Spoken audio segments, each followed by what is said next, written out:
আজকে রান্না করেছি গ্রামের জনপ্রিয় রান্না মেঠে আলু দিয়ে চিংড়ি মাছের রেসিপি। তো বন্ধুরা, আমি রিমি, রিমিস ডেইলি লাইফে তোমাদের সকলকে স্বাগত জানিয়ে আজকের ভিডিও শুরু করছি। প্রথমে আমি লবণ হলুদ দিয়ে মেঠে আলু সেদ্ধ করে নিয়েছি।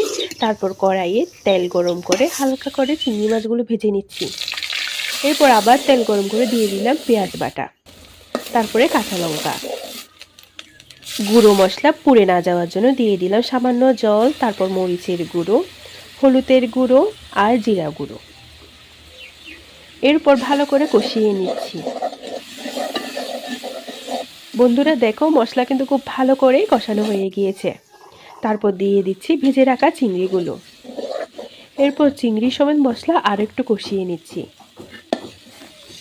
তারপর দিয়ে দিচ্ছি প্রয়োজন মতো জল। এই রান্নাতে একটু জল বেশিই লাগে। এরপর দিয়ে দিচ্ছি স্বাদ মতো লবণ। তারপর জলগুলো খুব ভালো করে ফুটিয়ে নিচ্ছি।